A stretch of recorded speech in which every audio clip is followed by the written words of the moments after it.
மூத்த பத்திரிகையாளர் வெங்கடேஷ் சார் நம்மள நினைச்சிருக்காரு. வணக்கம் சார். வணக்கம் சார். ரவி மோகன் சாரை பற்றி நிறைய பேர் என்கிட்ட கேட்குறாங்க சார். அதுக்கப்புறம் ப்ரெஸ் மீட் கொடுத்துட்டு போனார். பார்க்கும்போது எங்களுக்கே ரொம்ப ஷாக்காக இருந்தது. இப்போ என்ன நிலவரத்தில் இருக்கிறாரு, இப்போ எங்கே இருக்கிறாரு, என்ன பண்ணிக்கிட்டு இருக்காரு, அடுத்ததாக என்ன முடிவு எடுத்திருக்காரு அப்படிங்கிற மாதிரி நிறைய பேர் கேட்குறாங்க. நம்ம பேசிகிட்டு இருக்கிற இந்த தருணத்தில் ஜெயம் ரவி என்ன பண்ணிக்கிட்டு இருக்காரு சார்? ஒன்றும் இல்லைங்க, சென்னையில் தாங்க இருக்கார், எங்கேயும் போலங்க அவர். ஆனால் அந்த இன்டர்வியூ கொடுக்கும்போது பார்க்க போனோம்னா அப்படி ஒரு ஜெயம் ரவி நான் பார்த்ததே இல்லைங்க. ரொம்ப ஆக்ரோஷமாக அப்படி தட்டாப்டான்னு பேசுனது. இனி அது பேசுகிற ஜெயம் ரவி தான். அதனால் ஜெயம் ரவி உள்ளுக்குள்ளது ஆவிவி உள்ளே வந்து பேசுகிறாரா அப்படிலாம் நாங்கள் பேச நிறைய இருந்தது. அது ஏன்னா அவ்வளோ ஆக்ரோஷமாக பண்ணோன்னா அப்போ மனசுக்குள்ளே எவ்வளோ வலி இருந்தால் அதை பேசியிருப்பார் அப்படின்னு தான் உணர முடிஞ்சது நமக்கு. அதை நிறைய விஷயங்கள் பேசுனதை பார்த்தோம். குறிப்பாக பசங்க பார்க்கணுங்கிறத தான் இந்த வீடியோ பேசுனேன்னு வேறு சொன்னார். அதை பட் பேசிட்டார். அதுக்கப்புறம் பார்த்தோம்னா தமிழ் இண்டஸ்ட்ரியே வந்து மிரள போகுது. முக்கியமான நண்பர்கள்லாம் பார்த்து இன்னும் ஜெயம் ரவி இப்படி பேசவே மாட்டார், அறுபட்டு பேசிகிட்டு இருக்காரு, தனியாக இருக்கார், ஏதாவது டப்புன்னு தப்பு தவிர முடிவு எடுத்துகிற போகிறாரு, நீ ஏதாவது பார்த்துக்கிட்டு அவரை ரெஸ்கியூ பண்ணுங்கள், டக்குன்னு என்ன விஷயங்கிறத பேசுங்க, படம் வேற பண்ண மாட்டேங்கிறாரு. அது நல்லா இல்லையா அவர் சொன்னது அதை. ஏன்னா ஏற்கனவே இப்போ கிட்ட 3 படங்கள் பண்ணிகிட்டு இருக்காரு வேற. ஸோ திடீர்னு படம் பண்ண மாட்டேன். அவர் என்ன சொல்கிறாருன்னா, படம் பண்ணும்போது பார்த்தோம்னா நான் அதுக்குள்ளே ஃபுல்லாக கவனம் செலுத்த முடியாது என்னால். அதாவது அலரசின்னு வரும்போது வந்து அழ முடியாது, சிரிக்கும் போது சிரிக்க முடியாது, அந்த மாதிரி என்னால் பண்ண முடியாது சொல்லுவேன். ஏன்னா ஒரு பர்டிகுலராக ஒரு பர்சனல் மேட்டரில் ஓடிக்கிட்டே இருக்குன்றாரு. அப்போ நான் எப்படி அதை நான் படம் பண்ண முடியும்? கோடிக்கணக்கில் நம்பி படம் போடுவாங்க, அவங்கள்ட்ட போய் நான் ஏன் பர்சனல் வச்சுக்கிட்டு இருந்தேன்னா அது தவறாயிடும். பிரச்சனை முடியாமல் படம் மாட்டேன்னு சொன்னதுனால தான் அவர் இந்த மாதிரி பேசுறது. அப்போ தான் எல்லாருமே சொல்லி முதல் ஜெயம் ரவி போய் பாருங்கள், அதுக்கு என்ன பேசுறது பேசிட்டாரு. சில விஷயங்களை சொல்லி ஜெயம் ரவி வெளில எழுதிட்டு வாங்க, அப்போ தான் சரியாக வரும்னு சொல்லி நிறைய முக்கியமான நண்பர்கள்லாம் பேசி டிசைட் பண்ணும்போது தான் அங்கே முக்கியமாக ஒரு நண்பர் வர்றாரு, கார்த்திக் வர்றார், சூர்யாவுடைய தம்பி. கார்த்திக் எப்பவுமே பார்த்தீங்கன்னா சூர்யாவை சாப்பிட்டுன்னா கார்த்திக் வந்து கொஞ்சம் சாஃப்ட்லேயும் ரொம்ப டஃப்பாக சாப்பிட்டவர் அப்படிம்பாரு. ஸோ அப்படிப்பட்ட ஒரு நல்ல ஒரு இனிமையான நண்பர் கார்த்திக். அவர் பார்க்குறாரு, சரி ஜெயம் ரவி நான் பார்த்துக்கிறேன், ஒன்றும் பிரச்சனை இல்லைன்னு தான் நேராக ஜெயம் ரவி கூப்பிட்டு பர்சனல் நிறைய விஷயங்கள் பல நாட்கள் பேசுனது இருக்குது. அப்போ தான் அவர் சொல்லும்போது தான், ரவி நீ எடுத்த முடிவுலாம் சரி கிடையாது, யாருக்கு தான் பிரச்சனை இல்லை, எல்லாருக்கும் பிரச்சனை இருக்குது, அதை ஏன் நீ வெளியில் கொண்டு இப்போ தேவையில்லாம் ஒரு இன்டர்வியூ கொடுத்து என்கிட்ட இன்டர்வியூ கொடுக்க முன்னாடியே என்கிட்ட பேசியிருந்தாங்கன்னா நான் வந்து அதை ஸ்டாப் பண்ணியிருப்பேன். நீ பாட்டுக்கு எனக்கே அதுக்கப்புறம் தான் தகவல் வருது, என்ன ரவி இப்படி பேசியிருக்காரு, நீலாம் கேட்கல கார்த்திக் வரும்போது தான் நான் உடனே இப்போ வந்து நான் பேசுகிறேன், பட் உனக்கு என்ன பிரச்சனை நான் பார்த்துக்கிறேன், நாங்கள் நண்பர்கள் இருக்கோம், முதல் நீ வந்து இந்த படத்தில் நடிக்க மாட்டேன்னு சொன்ன பற்றியா அது மிகப்பெரிய தவறு. நடிக்காமல் என்ன பண்ணுவேன் நீ? ஏன்னா ஏற்கனவே நானும் நிறைய வீடுகளில் பேசியிருக்கேன், நான் நடிக்காமல் தனியாக வீட்டுக்குள்ளேயே இருந்துட்டு வெளில போனோம்னா அது பைத்தியம் முடிச்சிடும். அதே தான் கார்த்திக் சொன்னதாக நான் வந்து பார்க்குறேன். அவரும் சொல்லும் போது தான் படங்கள் பண்ணு நீ, அப்போ தான் நீ சில பிரச்சனை வெளியில் வர முடியும். போனதை விட்டுரு, பிரச்சனை நடக்கிறத விட்டுரு, அது எல்லாம் ஒரு டயத்துக்கு மேலே சரியாகும், வெயிட் பண்ணலாம்.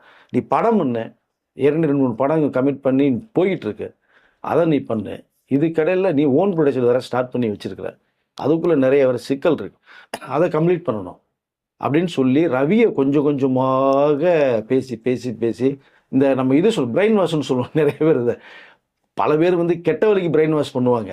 ஆனால் இதை கார்த்திக் வந்து நல்ல வழிக்கு பிரெயின் வாஷ் பண்ணி கூப்பிட்டு வந்து பண்ணும்போது அப்போ தான் ரவியை யோசிக்கிறாரு. அவர் பேசுகிற வீடியோ அதுக்கப்புறம் தான் அவர் 2 தடவை பார்த்ததையும் கார்த்திகிட்ட சொல்கிறாரான், நான் கொஞ்சம் ரொம்ப கோபமாக பேசிட்டேன், ஆக்ரோஷமாக பேசிட்டேன், அது எனக்கே வந்து கொஞ்சம் டிஸ்டர்பாக தான் இருக்குது அப்படி அந்த ஃபீல் சொன்னார் பார்த்தீங்களா. அப்போ தான் கார்த்திக் இதுதான் ரவி, நீ அப்படி பேச மாட்டியே, ஏன் நானும் யோசித்தேன், இப்போ நீயே ஃபீல் பண்ணுறேன்னு சொல்லி தான் இருந்து கொஞ்சம் ரிலாக்ஸ் பண்ணுறதுக்கு வான்னு சொல்லி தான் சபரிமலை டக்குன்னு மாலையை போட்டு விட்டான்.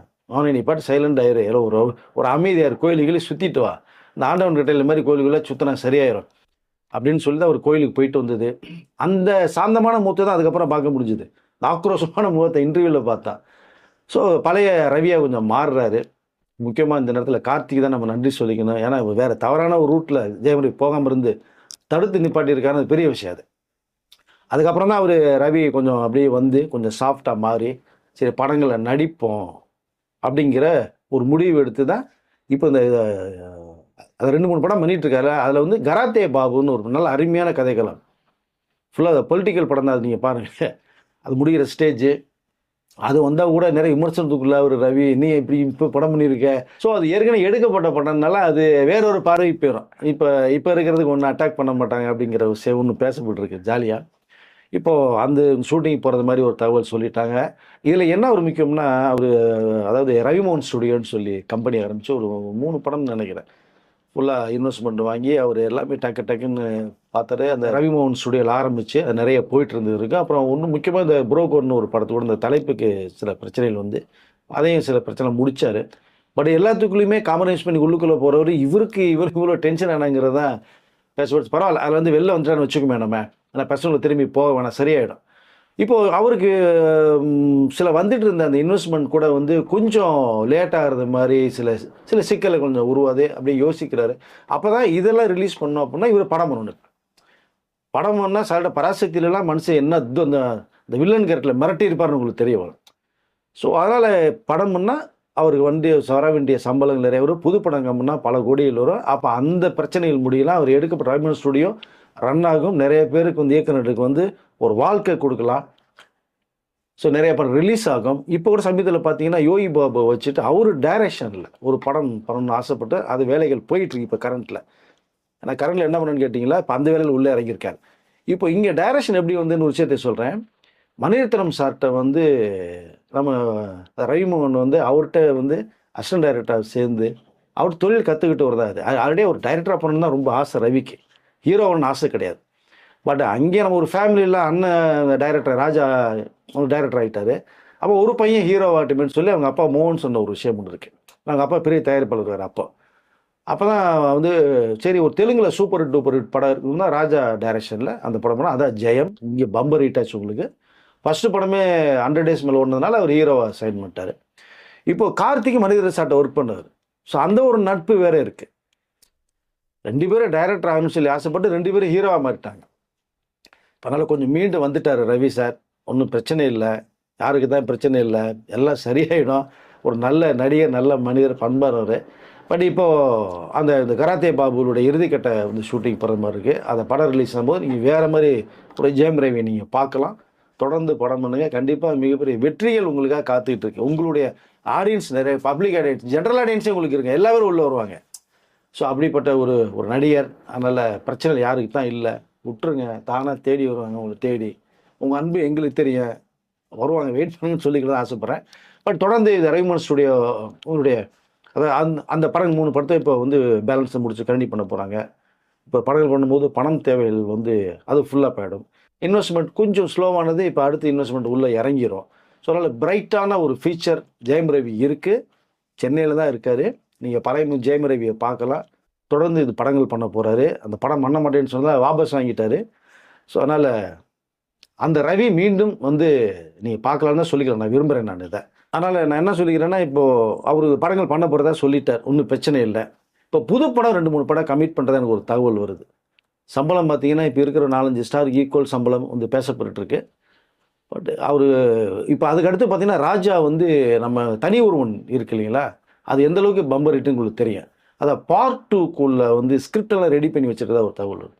ஸோ அதை வந்து இப்போ ஜெயம் ரவி அண்ட் ஆராய்ச்சாமி அப்புறம் நயன்தாரா, ஸோ அந்த காம்பினேஷனில் பார்ட் எடுக்கப்படுறதா ஒரு விஷயம் பேசும்போது இந்த பிரச்சனை வரதுனால தான் கொஞ்சம் அப்படி ராஜா ஆஃப் பண்ணி வச்சுருந்தார்.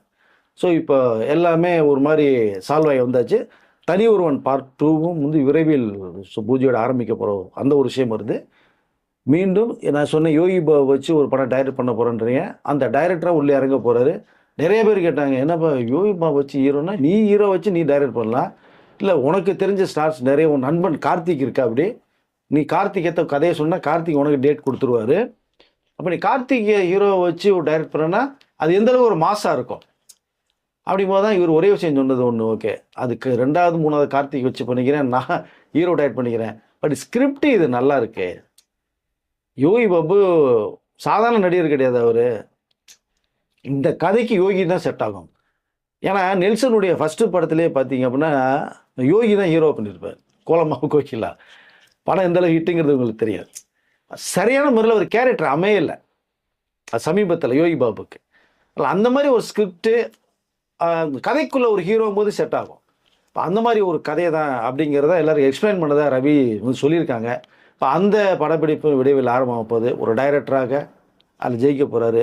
ஒரு பக்கம் தனி ஒருவன் பார்ட் 2ல் அந்த பவர்ஃபுல் ரோல் ஸோ ஒன்று பண்ண போகிறாரு. வெரைட்டி காமிக்க போகிறாரு. கராத்தே பாபுவில் நீங்கள் பார்க்க போகிற அந்த ரவிமோகன் வேறு, அவருடைய ரவிமோகன் ப்ரொடக்ஷனில் இருக்கக்கூடிய அந்த 3 படத்தினுடைய அந்த வேலையை ஆரம்பிக்க போது. ஸோ ஒரு தயாரிப்பாளராக, ஒரு நடிகராக, அவருடைய மிகப்பெரிய ஒரு கனவு இயக்குனராக வரணும்னு இயக்குனராக 3 பரிமாணங்களே இந்த ட்ரையாங்கிளில் வந்து ஜெயம் ரவி மக்கள்கிட்ட வந்து முன்னாடி நிற்க போகிறாரு. அதனால் கடந்து வந்த அந்த கரடு முரடான முள் பாதையில் தூக்கி எறிஞ்சிட்டு இப்போ ஒரு தெளிவான பாதையில் போகிறாரு. இப்போ ஒரு போகிறத பார்க்கும்போதே எனக்கு இன்னொரு செய்தியும் சந்தோஷமான செய்தியும் வருது. என்னன்னு கேட்டால் ஃபேமிலிக்குள்ளே ஒன்று சேர போகிறதா ஒரு தகவல் வந்துகிட்டு இருக்கு. சிறப்பு தான். நடந்ததே இருக்கட்டும், நடக்க போகிற நன்மையாக இருக்கட்டும். ஃபேமிலிக்குள்ள ஒன்றா வந்துட்டேன்னா தயவுசெய்து திரும்பி மக்களுக்கு பரடாதீங்க ரவிமோகன் சார், டக்குன்னு போங்க, பசங்க இருக்காங்க. அதனால் அந்த மனைவி பசங்களோட சேர்ந்தீங்க அப்படின்னா இன்னும் உங்களுடைய இந்த தாட்ஸ்லாம் வராது. இப்போ நான் படம் பண்ண மாட்டேன், டென்ஷனு, டிப்ரெஷன், நான் ஊரை விட்டு போகிறேன், அங்கே போகிறேன்னு சொல்ல மாட்டீங்க. குடும்பம் அதனால் ஒன்றும் பிரச்சனை இல்லைன்னா சொல்லிக்க விரும்புகிறேன். சேர்ந்தால் மிக சந்தோஷமாக இருக்கும். சேர்றதுக்கு வாய்ப்புகள் நிறைய நெருங்கிட்டு இருக்கு சார். அப்படிங்களா? அப்போ இது புது செய்தியாக இருக்கே சார், அதான் கேட்டேன். அந்த செய்தி எனக்கு அதான் சந்தோஷமான செய்தி சொன்னேன், எனக்கு வந்தது. ஸோ அதை நம்மளுடைய நேயர்களுக்கும் ரவிமோகனுடைய அந்த ரசிகர்களுக்கும் நிறைய பேர் வந்து நிறைய சொல்கிறேன், ரவிமோகன் ஃபேமிலி சேர்ந்தால் நல்லா இருக்குன்னு சொன்னாங்களே, அவர்களுக்காக இந்த செய்தி எனக்கு வந்ததை நான் சொல்கிறேன். நல்லது சேர்ந்தா சிறப்பு தானே சார். சண்டை இங்கே தான் சார் இருக்குது, அது சரியாயிடும், போக சரியாயிடும். ரவி வந்து ஃபேமிலிக்குள்ளே போனால் தான் அதில் வந்து நீங்கள் பழைய ரவியே பார்க்க முடியும். இப்போ அவருடைய நண்பர் கார்த்திகளை கூப்பிட்டு வந்துட்டார், தப்பு இல்லை. பட் ஃபேமிலியை போகும்போது நீங்கள் ஆட்டோமேட்டிக்காக நீங்கள் வந்து அந்த ஒரு தெம்பு வந்து எனர்ஜி வந்துடும். அதனால் விரைவில் ஆர்த்தி அவர்களோடையும் இந்த பசங்களோடையும் சேர போகிறாரு. ஆர்த்தி அவர்களை புரிஞ்சுக்கணும், ரவி அவர்கள் மீண்டும் வந்துட்டாங்கன்னா இந்த பழைய கசப்பான சம்பவங்கள் தயவுசெய்து பேசாதீங்க, தூக்கி குப்பையில் போட்டுருங்க. அந்த செகண்ட்லேருந்து புதுசாக நீங்கள் ஒரு வாழ்க்கையை ஆரம்பிங்க, ஹாப்பியாக இருங்கன்னு தான் சொல்லிக்கலாம் ஒரு சார். ஓகே சார், இது ஒரு புது செய்தியாக இருக்குது. ஜெயம் ரவி மீண்டும் இணைகிறார். கண்டிப்பாக. ஓகே, இணையட்டும். இணைந்தால் நம்ம அவங்களுக்கு வந்து ஒரு வாழ்த்துக்களை நம்ம சொல்லுவோம். நிச்சயமா சார். கண்டிப்பாக ரவி சாரை பொறுத்த வரைக்கும் எப்பவுமே ரொம்ப சாஃப்டான ஒரு பர்சன், அவருக்கு கோவமே வராதுன்னு நிறைய பேர் சொல்லியிருக்கிறாங்க. ப்ரெஸ் மீட் எல்லாம் பார்த்து ரவி இவ்வளோ கோவப்படுவாருன்னு ஃபர்ஸ்ட் டைம் இப்போ தான் பார்க்குறவர் இது மாதிரி பேசி. அப்படிங்கிறப்போ ஒரு டிப்ரெஷன் தான் அந்த மாதிரி ஒருத்தர் பேச வைக்கும். அந்த டைமில் வந்து அவரால் கண்ட்ரோல் பண்ண முடியல, கண்ட்ரோல் தாண்டி போயிட்டார் அவர். பட் இதெல்லாம் ஒரு நார்மலான விஷயம் தான். அவர் 2-3 ஹிட்டு கொடுத்துட்டாருன்னா அதெல்லாம் மறைஞ்சு போயிடும், திரும்பவும் அந்த டாப் 5குள்ளே வந்துடுவார். ஏன்னா டாப் 5ல தான் இருந்தார் ஆக்சுவலாக. ஆமாம் ஆமாம், yes. Back to back hit கொடுத்துட்டே வந்த மனுஷன் தானே அப்பாவும். எல்லா படம் ஹிட்டுங்க அவருக்கு. அதுதான் பெரும்பாலான ஒரு 80-90% ஹிட் தான் கொடுத்துட்டு இருந்தாரு. நடுவில் தான் சில பிரச்சனைகளால் அவரால் சரியான படங்களால் கரெக்டாக அவரால் செலக்ட் பண்ண முடியாத சில குழப்பங்கள் அதெல்லாம் வந்துட்டு இருந்தது. படங்கள் சில ஃப்ளாப்புன்னு எடுத்துக்க முடியாது, ப்ராஃபிட் கொஞ்சம் கம்மியாக கிடைச்ச படம் தான் நிறையா இருக்குது. அதனால் முக்கால்வாசி படங்கள் வந்து சூப்பர் ஹிட் படங்கள் தான். நீங்கள் சன் ஆஃப் மகாலட்சுமிலாம் நீங்கள் பாருங்கள் சார், ஏன்னா சென்டிமெண்ட் படம், அம்மா பிள்ளை சென்டிமெண்ட்ஸ் நிறைய ஹிட் கொடுத்துருக்காரு. மீண்டும் மிகப்பெரிய வெற்றிகளை தர்றதுக்கு தயாராக இருப்பார். வரும்ன்ற நம்பிக்கை எனக்கு இருக்குது. அது ரவிமோகன் அவர்களுக்கு வரணும், உங்களுக்கு தான் நம்பிக்கை வரும். எனக்கு வந்து பிரயோஜனம் கிடையாது, பட் எனக்கு இருக்குது. ஃபேமிலியோட சேரப்போகிறார். சேர்ந்ததுக்கு பிறகு வெற்றிகள் அவர் பக்கம் ஆட்டோமேட்டிக்காக வரும் சார். நன்றி சார், மீண்டும் அடுத்த வீடியோவில் சந்திப்போம். ஜெயம் ரவி சார் பார்த்துட்டு இருப்பார் நான் நினைக்கிறேன். உங்களுக்கும் ஒரு வாழ்த்துக்கள். மீண்டும் திரும்ப நீங்கள் கம்பேக் கொடுக்கணும். ஓகே, நன்றி சார்.